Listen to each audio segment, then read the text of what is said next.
What if the biggest act of resilience in a relationship wasn't walking away, but staying with boundaries, clarity, and compassion? Welcome back to Piece of Work, the podcast. I'm Danielle Tantone, and I created this show for people like us, people who know they're a bit of a mess, but they're also learning, growing, and becoming something beautiful in the process.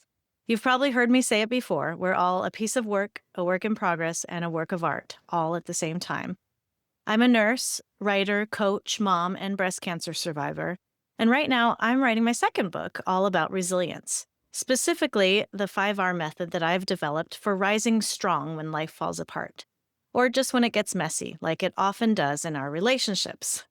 So, in today's episode, I'm going to talk about resilience in relationships, all kinds romantic, platonic, familial, and even professional. We'll explore how to show up with emotional maturity, stay grounded, set healthy boundaries, and still stay soft and open, even after hurt. So, last week I talked about dating, specifically what I've learned about dating in midlife, what I've learned about myself and about modern love.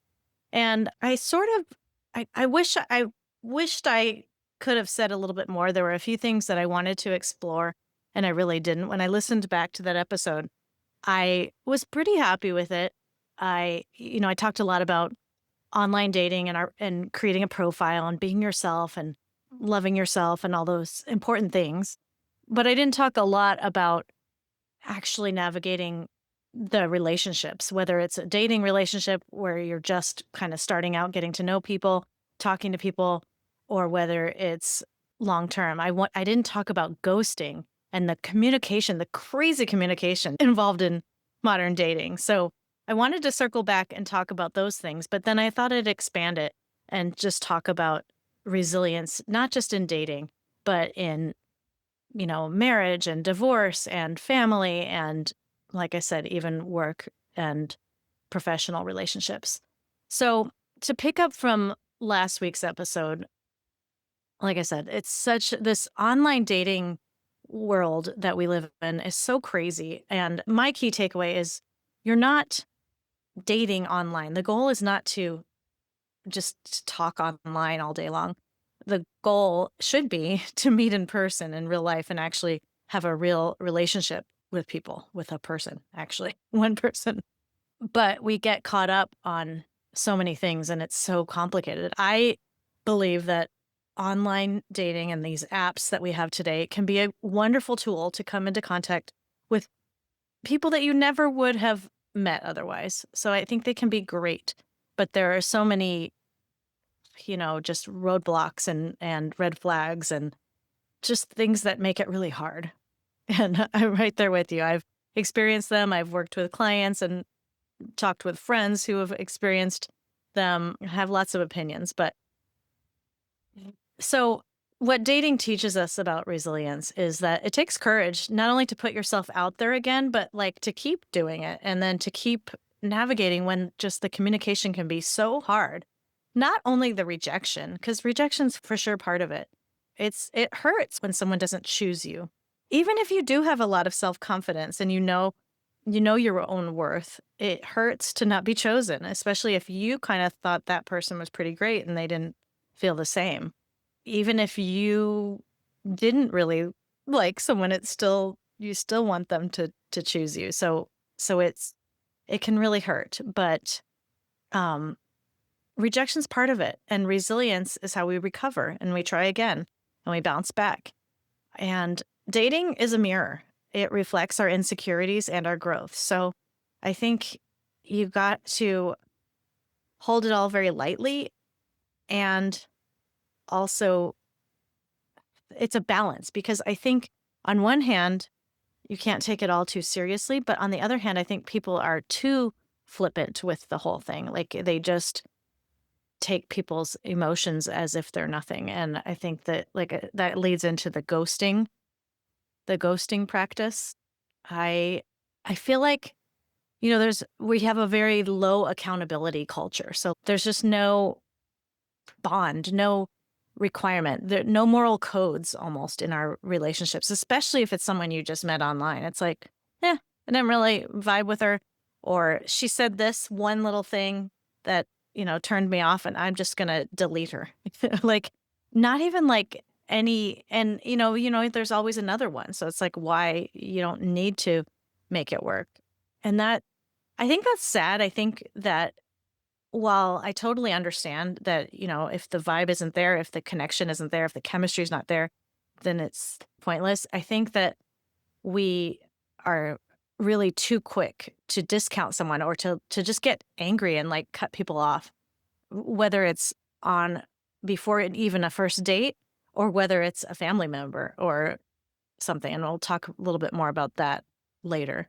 But like I said, we are in a low accountability culture. It's like it doesn't really matter. We're in digital disconnection. So you're not really real to someone on an app. And even if you meet a few times, I feel like it's like easy come, easy go. So we, whether it's dating or whether it's a family relationship, I feel like we practice conflict avoidance and we disguise it as boundaries. So if someone pisses us off, we just end that relationship or, put up boundaries and say that we don't want their toxicity in our life. But that's not really how humans were made to react. I mean, people don't people aren't perfect and people do mess up and people do trigger each other and people have trauma and that they project it onto other people and people are emotionally immature. And resilience isn't about putting up these boundaries so that we'll never be hurt. It's about, you know, putting up, I guess I want to say softer boundaries.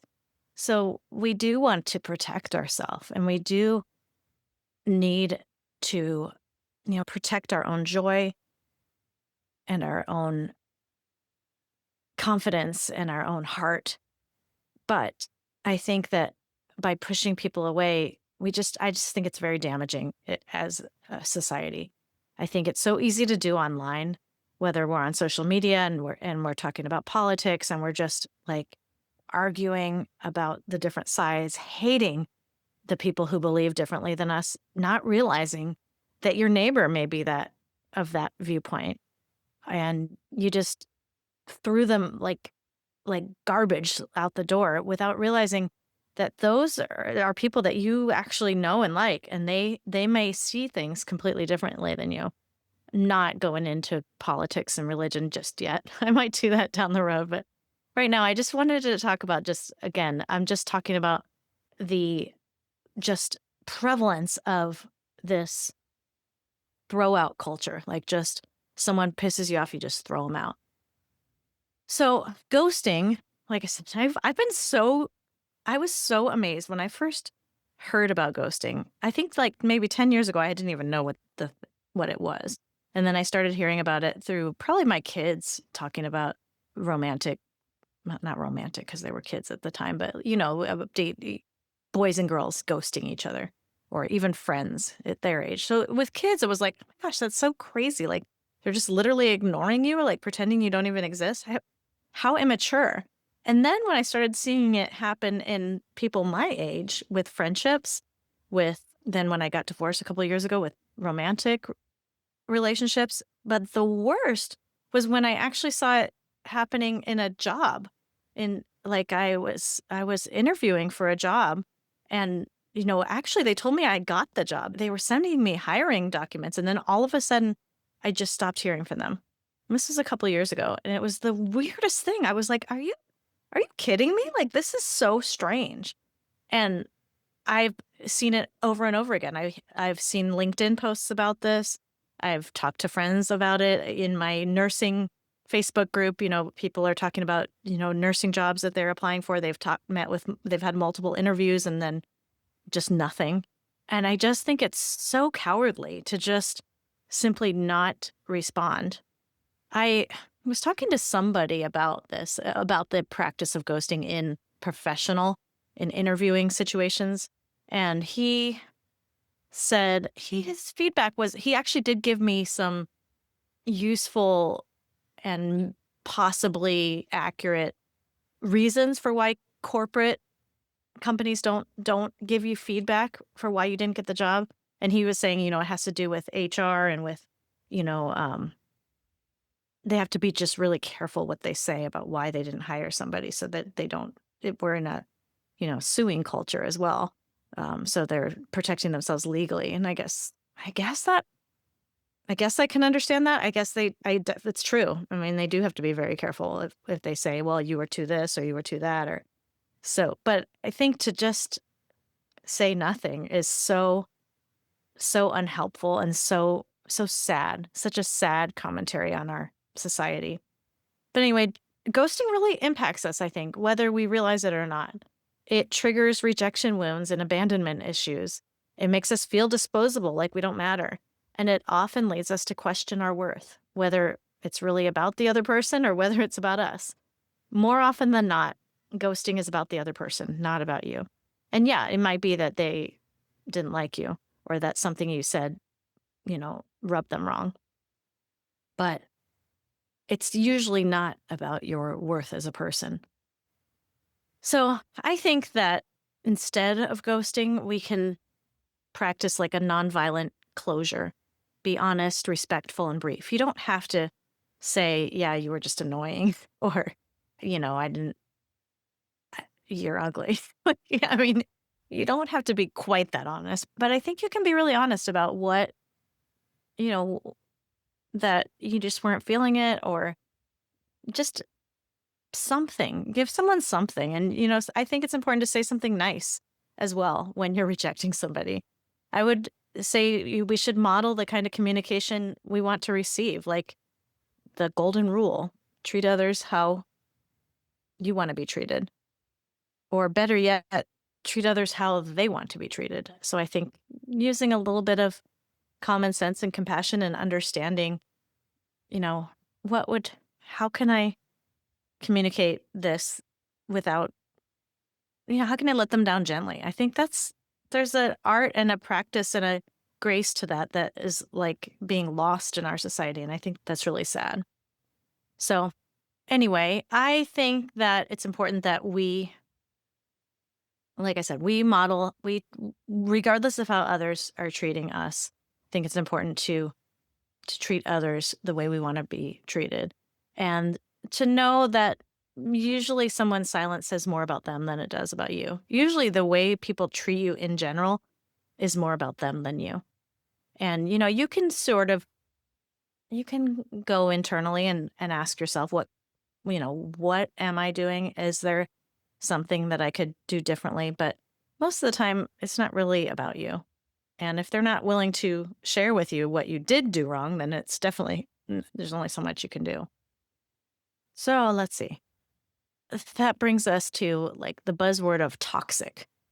I can't tell you how often I've heard about, especially younger people saying that family members are toxic and they're going to break up with their sister, mother, brother. And I really just think that's sad. I think that I was raised that family is family and we may not always like each other, but we love each other. We have a bond.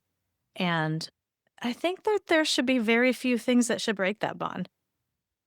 I'm not saying never, but if we cut people off at the first sign of discomfort, that's not really resilience and that's not really love and that's not really the making of a happy and healthy life, if you're asking me. We've kind of taken the word toxic and made it a catch-all for anyone who challenges us. And not all challenges make someone toxic. I think that not everything is supposed to be easy. And we shouldn't necessarily cut people off because they're difficult to talk to or difficult to be with, especially if it's a family member, a mother or a sister or something like that. I think that resilience and relationship, there's some big truck driving by down my street. Sorry about that noise. Resilience in relationships is about holding space for uncomfortable conversations, staying present while setting new expectations, and learning to self regulate, not just self protect. I've been doing cold plunge lately. I started doing it with my daughter, and It wasn't really something I had on my radar. I talked about it a little bit a few weeks ago. But, I don't love cold water at all, but I've been learning to just how powerful our breath is and how much we can self-regulate. The cold plunge and the cold water is like a metaphor for life. So I think that if you can sit in a cold plunge for 5 minutes, you can also regulate your emotions and your responses. So on family estrangement, it's sometimes necessary. But I think the instances where being estranged from your mother is necessary are very, very small. Again, that's just my opinion. It's just not the way I was raised. But I guess, it's sometimes, not avoidable. Sometimes I think it is avoidable. Sometimes I think you can change the relationship, you can adapt, but you don't need to cut people out in order to heal. I think we over apply this idea. And true resilience may be staying, again, with boundaries and discernment and support. And I'm not just saying you should let people walk all over you and be a doormat. So like I said earlier, have developed this 5R method that I'll be going into in more detail in the book and probably in other episodes. But just a quick overview, the 5R method is a kind of a method I developed, a framework that I developed to describe how I have resilience. I was sitting across from a coworker at work a couple of years ago, and she was like, "You're so resilient. Like, you're like the most resilient person I know. How do you do that?" And so I started paying attention to what I do, whether it's in a moment where like I'm flooded and someone's yelling at me and or I'm, get some bad news or I get a scary diagnosis or I get fired or whatever. And or whether it's over time.